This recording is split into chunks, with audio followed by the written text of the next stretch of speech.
Budi Utomo, peralihan kekuasaan dari kelompok muda ke kelompok tua. Budi Utomo adalah suatu organisasi pemuda yang didirikan oleh Dr. Sutomo dengan siswa Stovia yang bernama Gunawan Mangunkusumo serta Suraji pada 20 Mei 1908. Organisasi ini diprakarsai oleh Dr. Wahidin Sudirohusodo. Organisasi itu memiliki sifat sosial, ekonomi, dan budaya, namun bukan politik. Pendirian Budi Utomo menjadi awal dari suatu gerakan yang memiliki tujuan dalam mencapai kemerdekaan Indonesia. Walaupun pada waktu itu organisasi tersebut awalnya hanya bertujuan untuk kelompok-kelompok berpendidikan Jawa. Organisasi Budi Utomo didirikan pada 20 Mei yang kita peringati sebagai Hari Kebangkitan Nasional. Budi Utomo mengalami fase perkembangan penting saat kepemimpinan Pangeran Noto-Diojo. Saat itu Douwes Dekker, seorang Indo-Belanda yang sangat pro perjuangan bangsa Indonesia. Berkat pengaruhnya lah pengertian mengenai tanah air Indonesia bisa diterima dan masuk ke dalam pemahaman orang Jawa. Maka muncullah Indische Partij yang sudah lama dipersiapkan oleh Douwes Dekker melalui aksi persnya. Perkumpulan ini bersifat politik dan terbuka bagi semua orang Indonesia tanpa terkecuali.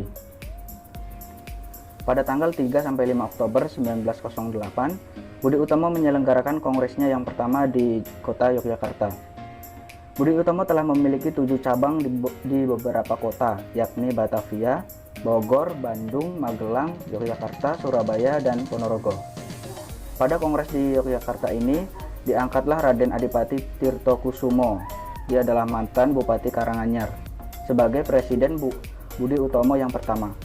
Semenjak dipimpin oleh Raden Adipati Tirtokusumo, banyak anggota baru Budi Utomo yang bergabung dari kalangan bangsawan dan pejabat kolonial, sehingga banyak anggota muda yang memilih untuk menyingkir. Berikut ini merupakan hasil dari Kongres Budi Utomo yang pertama diselenggarakan di Yogyakarta. Yang pertama, tidak ada politik dalam organisasi Budi Utomo. Yang kedua, target kegiatan Budi Utomo hanya digunakan di bidang sosial, budaya, dan pendidikan. Yang ketiga, ruang untuk Budi Utomo limited atau di daerah Jawa dan Madura. Selanjutnya, Tirtokusumo dipilih sebagai kepala pusat Budi Utomo.